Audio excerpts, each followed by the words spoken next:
एक शेतकऱ्याचा मुलगा, तो चक्क अमेरिकन सरकारला पण हादरून टाकतो आपल्या ट्रेडिंग स्टाईलमुळं. अमेरिकन सरकार त्याच्याकडे रिक्वेस्ट करते, की "दादा, शॉर्ट नको करू." अशा प्रकारे इतकी मजबूत ट्रेडिंग स्टाईल असणारा एक ट्रेडर, त्याची मी तुम्हाला एक छोटीशी गोष्ट सांगणार आहे. या ट्रेडरने $5 पासून सुरुवात केली होती आणि तो अमेरिकेला हादरू शकतो एवढी कॅपिटल त्याने कमावली होती. या ट्रेडरने आपल्या ट्रेडिंग जर्नीमध्ये 3 वेळेस बँक करप्ट होऊन परत गेन केला. परत मागच्या वेळेस जेवढे पैसे कमावले होते त्याच्या जास्ती पैसे कमावले. असं त्याने 3 वेळेस केलं आणि या अनुभवातून त्यांच्यावरती एक पुस्तक लिहिलं त्यांच्या मुलाने आणि त्या पुस्तकातील एक छोटासा पार्ट मी तुमच्या समोर घेऊन येत आहे. तर या पुस्तकामुळे तुमच्या ट्रेडिंग आणि इन्व्हेस्टिंग लाईफमध्ये खूप खूप फरक पडेल अशी मला अपेक्षा आहे मित्रांनो. म्हणून आजचा व्हिडिओ तुमच्यासाठी खूप महत्त्वपूर्ण आहे. जसं की जेव्हा मी हे पुस्तक वाचत होतो, त्यावेळेस मला जसं की आपण म्हणतो ना, की ग्रीड अँड फिअर, जसं की भीती आणि डरचं मार्केट आहे. पण त्याचा नेमकी अर्थ काय लावायचा हे समजत नव्हतं. पण त्यातला एक पॅराग्राफ जेव्हा मी वाचला, तर माझे डोळे उघडले मित्रांनो. त्यांनी वयाच्या 15व्या वर्षी आपली ट्रेडिंग जर्नी चालू केली होती आणि त्यानंतर त्यांनी कुठल्या प्रकारे त्यांची रणनीती असायची कारण त्यावेळेस चार्ट नव्हते, कॉम्प्युटर नव्हतं आणि ते कसे ट्रेडिंग करण्यासाठी गेले किंवा त्यांना कसं वाटलं, की मी ट्रेडिंग करावं आणि त्यांचा एंड कसा झाला, हे तुम्हाला या व्हिडिओमध्ये सविस्तर शिकायला भेटणार आहे आणि त्यांचा जो अनुभव आहे तुमच्या ट्रेडिंग स्टाईलमध्ये पण जरूर उपयुक्त करा आणि जर जमलं तर हे पुस्तक जरूर वाचा. तर मित्रांनो, चला मग सुरू करूया. रेव्हिनिसेस ऑफ ए स्टॉक ऑपरेटर हे पुस्तक जेसिन लिव्हरमोर यांच्यावर लिहिलेलं आहे. जसं की आपल्या हिंदूंमध्ये भगवद्गीता एक धर्मग्रंथ आहे, मुसलमानमध्ये कुराण आहे आणि ख्रिश्चनांमध्ये बायबल आहे. तसा स्टॉक मार्केटमध्ये या ग्रंथाला आपण भगवद्गीता पण म्हणू शकता. ज्यांना कोणाला स्टॉक मार्केटमध्ये करिअर करायचं आहे त्यांनी हे पुस्तक एकदा तरी वाचणं आवश्यक आहे. त्यांना हे पुस्तक वाचल्यानंतर त्यांच्या होणाऱ्या चुका, भावनिक कसे होता माणसं, कसे एक्साइटेड होता, हे सगळं त्यांनी त्यांच्या अनुभवातून लिहिलेलं आहे. तर मित्रांनो, 1891 मध्ये 14 वर्षाचे असताना जसिन लिव्हरमोर यांनी बोर्ड बॉय म्हणून एका ब्रोकरच्या ऑफिसमध्ये काम चालू केलं. पूर्वीच्या काळी काय असायचं, की इंटरनेट नव्हतं. त्यामुळे कॉल यायचा, कॉलवर आलेला जो रेट आहे तो आपण बोर्डवर लिहायचा आणि त्या त्या स्टॉकच्या नावाच्या समोर त्याचा रेट लिहून तो आलेल्या जे घेणारे ट्रेडर होते, इन्व्हेस्टर होते त्यांच्यासाठी तो पब्लिक करायचा. असं ते काम करायचे. येणाऱ्या 5 मिनिटानंतर, अर्ध्या तासानंतर, 1 दिवसानंतर किंवा सकाळच्या ओपनिंगला जे बोर्ड लिहायचे, की हा स्टॉक ह्या रेटला ओपन होतोय, हा स्टॉक त्या रेटला ओपन होतोय, अशा पद्धतीने त्यांचं काम असायचं. म्हणून त्यांना बोर्ड बॉय म्हणायचे. आणि त्यावेळेस त्यांचं वय 14 वर्ष होतं. जेसिन लिव्हरमोर यांना त्यावेळेस $5 एवढा पगार होता, म्हणजे आत्ताचे ₹500. आणि त्यांनी आपला जीवनातला पहिला ट्रेड 15व्या वर्षी केला. म्हणजे ब्रोकरच्या ऑफिसला लागल्यानंतर त्यांनी 1 वर्षानंतर पहिला ट्रेड केला आणि त्या पहिल्या ट्रेडमध्ये त्यांना $3.5 प्रॉफिट झाले. $3.5 प्रॉफिट झाल्यानंतर त्यांनी ती ट्रेडिंग सुरुवात झाली आणि त्यांना एक एकदम छान सवय होती, की ते बोर्ड बॉय असल्यामुळे त्यांना आलेले रेट, सकाळचा रेट, संध्याकाळचा रेट, दुपारचा रेट, त्यांचे पूर्ण कॅल्क्युलेशन माइंडमध्ये असायचे आणि त्यांनी त्या रेटच्या द्वारे, त्या किमतीच्या द्वारे त्यांनी आपले कॅल्क्युलेशन बनवले. म्हणजे आपला एक चार्ट बनवला, म्हणजे कॅन्डलस्टिक चार्ट नाही, त्यांनी त्यांचा एक चार्ट बनवला. हा रेट वरती गेला तर असं होतं, तो रेट वरती गेला तर तसं होतं, करेक्शन येतं किंवा वरती जातं किंवा मार्केट साईडवेज होतं, असं त्यांच्या निदर्शनात येऊ लागलं. त्या 1 वर्षाच्या काळामध्ये त्यांनी तो अनुभव घेतला आणि त्यांनी वयाच्या 16व्या वर्षी ती नोकरी सोडून फुल टाइम ट्रेडिंग करण्याचा प्लान बनवला. मग होतं काय मित्रांनो, जस्टिन लिव्हरमोर आपली ट्रेडिंग जर्नी चालू करता, एका ब्रोकरच्या ऑफिसमध्ये जाता, आपले कॅल्क्युलेशन करता जसं की त्यांनी ते स्वतःचे चार्ट बनवायचे, त्यावेळेस आपलं ट्रेडिंग व्यू वगैरे ब्रोकर्स वगैरे असे ऑनलाईन चार्ट तर नव्हते इंटरनेट नसल्यामुळे. मग ते स्वतःचे चार्ट बनवायचे, स्वतःचे कॅल्क्युलेशन असायचे त्यांचे, आणि त्यानंतर मग ते आपला चार्ट बनवून त्याप्रमाणे ट्रेड घ्यायचे. हे ट्रेड घेतल्यामुळे ते प्रॉफिट जास्ती करू लागले, लॉस कमी करू लागले. आणि त्यांचा त्यावेळेस एवढा अभ्यास होता की लोकांची सायकोलॉजी काय असते, लोक कसं ट्रेड घेतात, लोक का बरं नुकसान करतात, हे सगळं ते ऑब्झर्व करायचे, कॅल्क्युलेशन करायचे.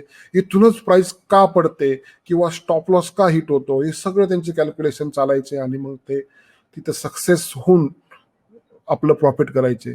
आणि त्यावेळेस काय होतं की आता कसं आहे की आपला ब्रोकर आहे समजा, त्या ब्रोकरकडे आपण गेलो, अकाउंट ओपन केलं, आपण प्रॉफिट करो लॉस करो, त्या ब्रोकरला काही घेणं देणं नसतं. पण त्यावेळेस त्या टायमाला ब्रोकरची रिस्पॉन्सिबिलिटी असायची की त्या एक्सचेंजमध्ये जे सट्टेबाज होते, जे ट्रेडर होते, जे तिकडनं ते ऑपरेट करायचे, त्यांच्या बाजूने रिझल्ट लागावा असं त्यावेळेस ते मॅन्युप्युलेट केलं जायचं. आणि ते मॅन्युप्युलेट केलं गेल्यामुळे त्या ब्रोकरला पण 2 पैसे भेटायचे. पण त्यावेळेस ब्रोकरला जे पैसे भेटायचे, म्हणजे ब्रोकरला पैसे कधी भेटणार, जेव्हा लोक लॉस करतील. पण त्यावेळेस उलट व्हायला लागलं, जेसी लिव्हरमोर प्रॉफिट करायचे आणि ब्रोकरला जो होणारा प्रॉफिट होता तो लॉसमध्ये जायचा किंवा जेसिन लिव्हरमोरकडे येऊन जायचा. या कारणामुळे जेसिन लिव्हरमोरला त्या ब्रोकरने ट्रेडिंग करण्यासाठी मनाई केली. मग काय झालं, जेसिन लिव्हरमोर दुसऱ्या ब्रोकरकडे गेले. जसं की आपल्याकडे जरोदामध्ये तुमचं अकाउंट बंद केलं, तुम्ही अपस्टॉकमध्ये जाशाल, तसं ते वेगवेगळ्या ब्रोकरकडे जाऊ लागले. पण त्यांना कालांतराने 2 हफ्त्यानंतर 3 हफ्त्यानंतर ते ब्रोकर नाही म्हणू लागले की तुम्ही आमच्याकडे ट्रेडिंग नाही करायची. आणि त्यावेळेस त्या ब्रोकरांनी त्यांना नाव ठेवलं होतं बॉय प्लंजर. ते ट्रेडिंग कसे करायचे, त्यांच्याकडे समजा 10 रुपये आहे, ते तर 100 रुपयाचं मार्जिन घेऊन डायरेक्ट ते ट्रेड करून टाकायचे.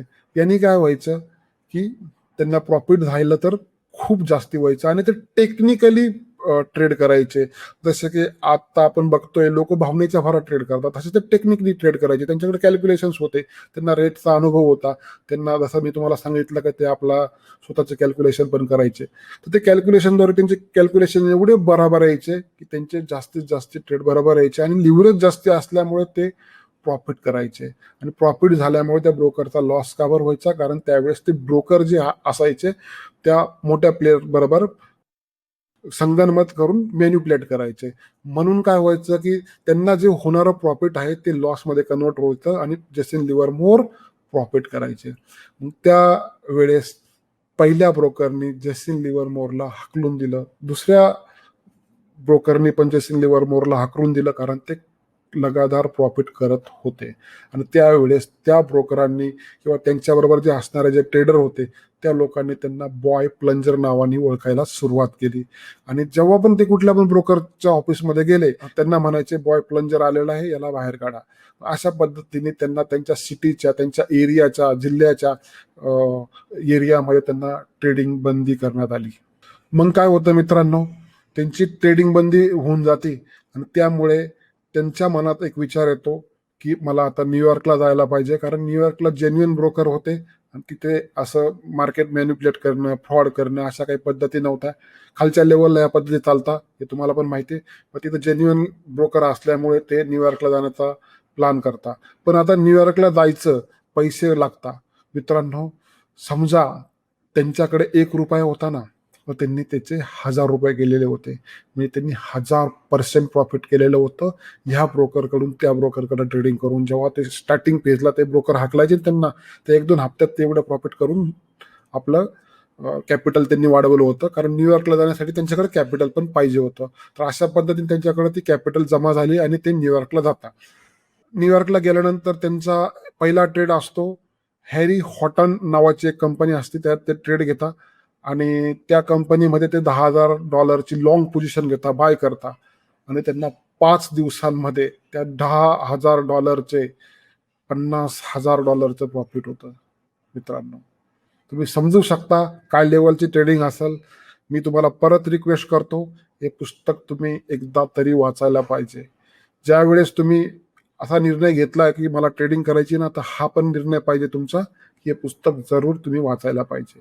होतं काय मित्रांनो, त्यांच्या आयुष्यामध्ये एक दुर्घटना घडते.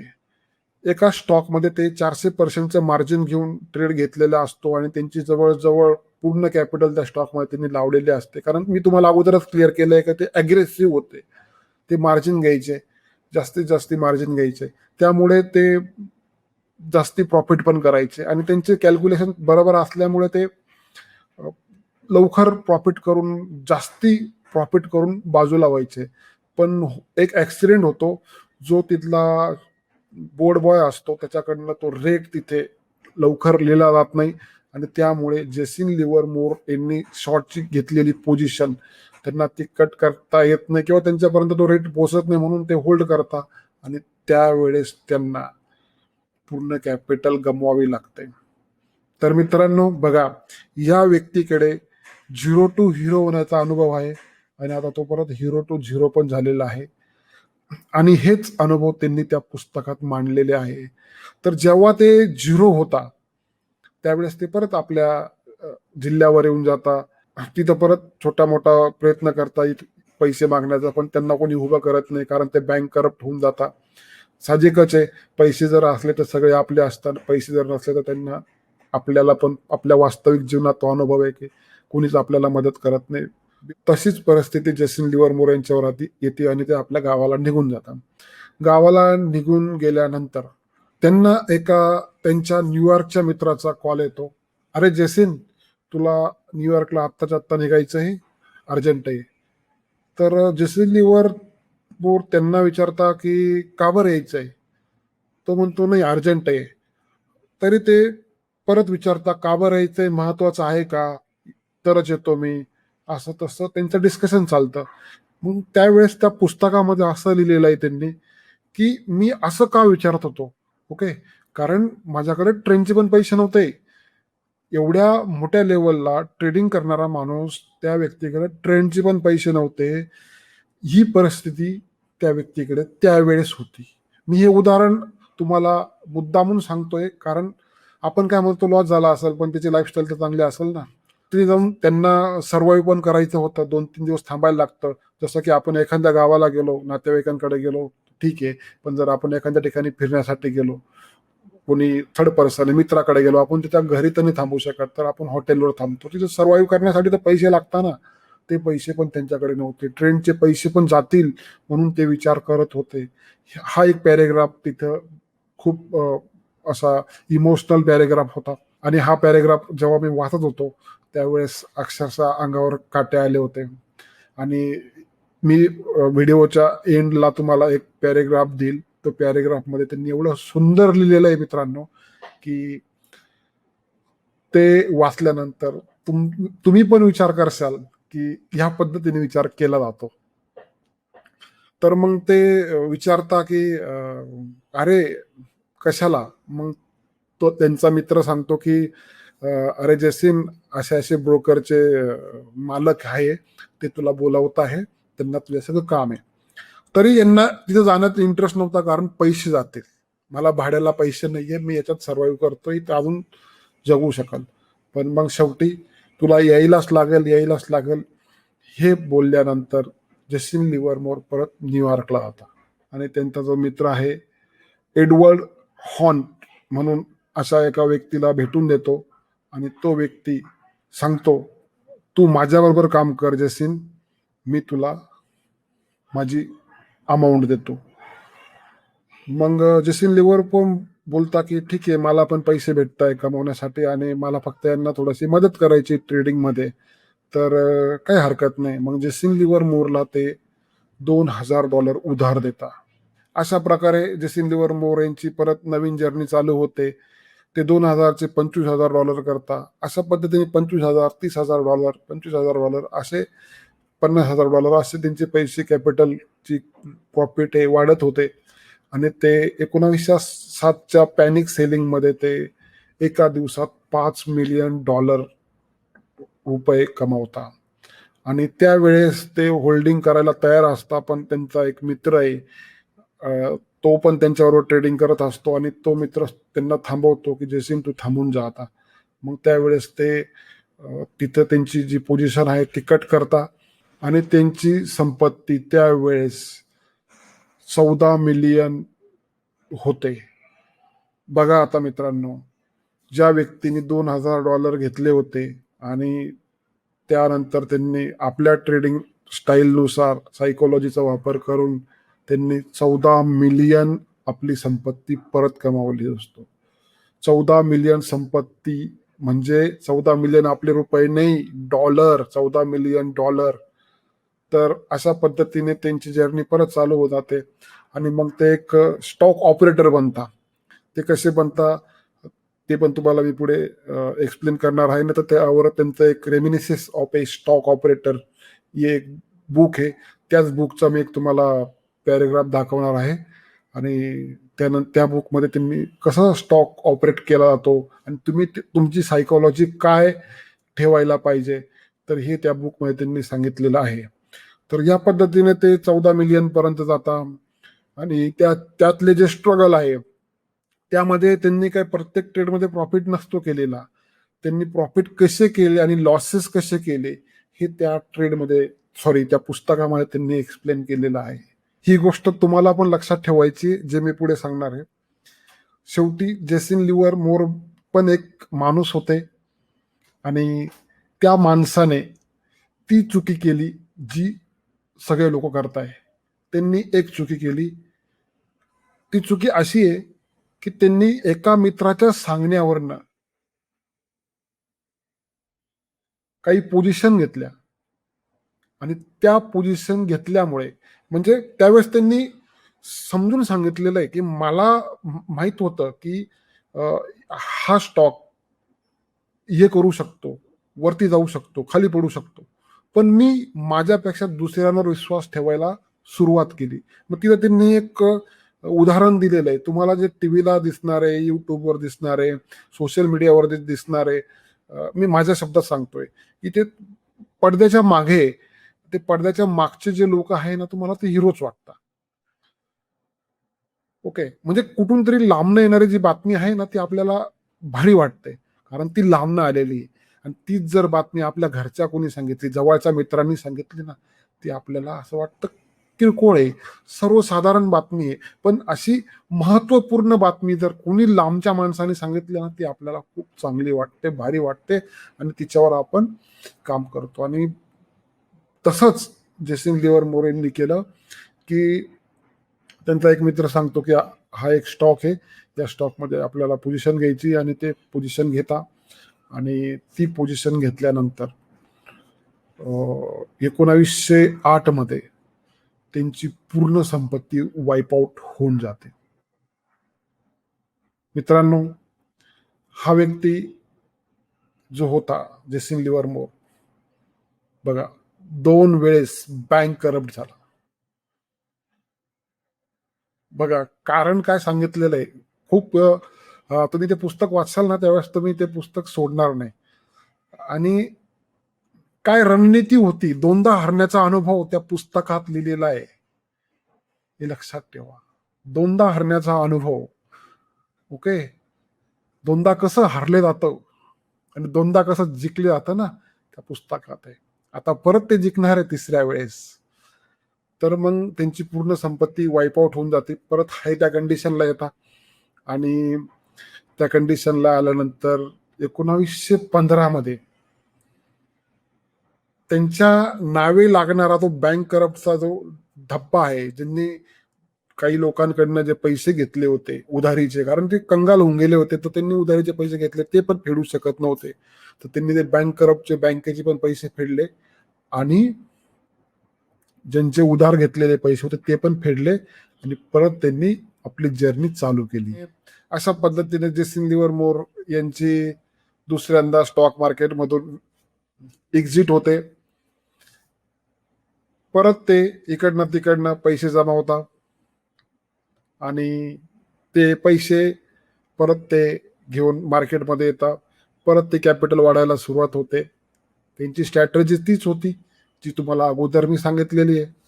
त्या पद्धतीने त्यांची स्ट्रॅटर्जी काम करत होती आणि ते आपली छोटी कॅपिटल परत कंपाऊंडिंग करून एक महत्वाची गोष्ट त्याच्यामध्ये त्यांच्या स्ट्रॅटर्जीमध्ये एक महत्वाची स्ट्रॅटर्जी होती, रणनीती, प्लान. ते पिरॅमिडिंग होते. पिरॅमिडिंगचा शोध लावणारा हाच तो माणूस. ओके, त्यांचं असं म्हणणं आहे, तुम्ही जर ट्रेडिंग करताय, इन्व्हेस्टमेंट करताय आणि तुम्ही पिरॅमिडिंग नाही करत आहे ना, तर तुम्ही कधीच मोठे नाही होणार. तुम्ही हे तिथंच राहणार. तुम्ही लाखला लाख रुपये कमावशाल, पण तुम्हाला लाखचे 10 लाख जर करायचे असतील ना, तर तुम्हाला पिरॅमिडिंग करायला लागणार आहे. आणि पिरॅमिडिंग केल्यामुळे होणारे फायदे, तुमचा स्टॉप लॉस छोटा असतो. म्हणजे रेंज नसती स्टॉप लॉसची छोटी, तुमचा लॉस छोटा होतो. आणि ज्या वेळेस तुम्ही बराबर असता, त्यावेळेस तुम्ही जास्ती पैसे कमवून निघून जाता. त्यामुळे इमोशन्स पण येत नाही. लॉस होण्याचा जो प्रेशर असतो तो पण येत नाही. आणि प्रॉफिट जाण्याची या लॉस होण्याची दोन्हीकडनं भीती असते. त्यांनी अगोदर, मी तुम्हाला पुढे क्लिअर करतोय, ते होण्याचा धोका कमी असतो असं त्यांनी त्या पुस्तकात एक्सप्लेन केलेलं आहे. मग अशा पद्धतीने ते परत ग्रो करता आणि ते एवढे मोठे होता की तिथला जो कम्युनिटीमध्ये कॉटन ट्रेड होत होता ना, त्या कॉटनवर पूर्ण कंट्रोल जेसिन लिव्हरमोर यांचं होतं. आणि त्यांना तिथले तात्काळचे प्रेसिडेंट, त्यावेळेचे प्रेसिडेंट, ते त्यांना बोलवता आणि सांगता, जेसिन, हे जे कंट्रोल आहे ना, हे काढून टाक. म्हणजे त्या पूर्ण कम्युनिटीवर, त्या स्टॉकवर समजा ते पूर्ण कंट्रोल घेऊन टाकला होता जेसिन लिव्हरमोरने. तर विचार करा सर, तुम्ही मित्रांनो विचार करा. आता हे जे लॉकडाऊन मध्ये आलेले लोक आहे ना, काय बघून आले होते, काय बघून गेले, त्यांना अजून पण माहित नसेल ते का चालले बाहेर, किंवा का गेले, का लॉस मध्ये बसलेले. ओके, तर सांगण्याचं तात्पर्य एवढंच आहे की ज्या व्यक्तीने दोनदा कॅपिटल उडवली आणि त्यांना तिसऱ्या वेळेस तिथला प्रेसिडेंट बोलवतो, जसं की आत्ताचे डोनाल्ड ट्रम्प आहे, ते वुड्रो विल्सन, ते त्यावेळेचे प्रेसिडेंट होते, ते बोलवता की रिक्वेस्ट करता की कंट्रोल सोडून दे. आणि परत ते ते कंट्रोल सोडून देता आणि ते ब्रेक इव्हनला निघून जाता. म्हणजे ज्या कॉस्टला, म्हणजे मी लॉस पण नाही करणार, जे प्रॉफिट होणार ते सेलिंग करायला सुरुवात करता, ब्रेक इव्हनला निघून जाता. तर ह्या महान व्यक्तीचं हे पुस्तक तुम्ही नक्की वाचा. आणि हे याच्यामध्ये मी तुम्हाला stock market, how to trade stock, आणि how reminiscences of a stock market, हे दोन्ही पुस्तकांचं मिश्रण मी तुम्हाला सांगतोय. अशा पद्धतीने ते आपले ट्रेडिंग चालू ठेवता. आणि 1929च्या वर्ल्ड वॉर, सेकंड वर्ल्ड वॉरच्या टायमाला त्यांची टोटल संपत्ती $100 मिलियन होती. मित्रांनो, त्यावेळेस $100 मिलियन. जोरात आठवण करून देतो, जो व्यक्ती दोनदा बँक करप्ट झाला, भाड्याला पैसे नव्हते ट्रेनचे, त्या व्यक्तीचा अनुभव. आपण म्हणतो ना, अनुभवातून माणूस शिकतो. तर इथं अनुभवातून शिकणार गणित नाहीये, इथे दुसऱ्याच्या अनुभवातून शिकायला लागतं. जेव्हा आपण दुसऱ्याच्या अनुभवातून शिकू ना, तर आपले होणारे लॉसेस कमी होतात. तर मित्रांनो, माझ्या माहितीनुसार 830 करोड रुपये, कॅल्क्युलेशन करा तुम्ही, मला कॉमेंट बॉक्समध्ये पण सांगा, त्यावेळेस या व्यक्तीची संपत्ती असते. $5 सुरुवात करणारा माणूस, हप्त्याला $5 कमवणारा माणूस, पहिला ट्रेड घेण्यासाठी $5 लावणारा माणूस.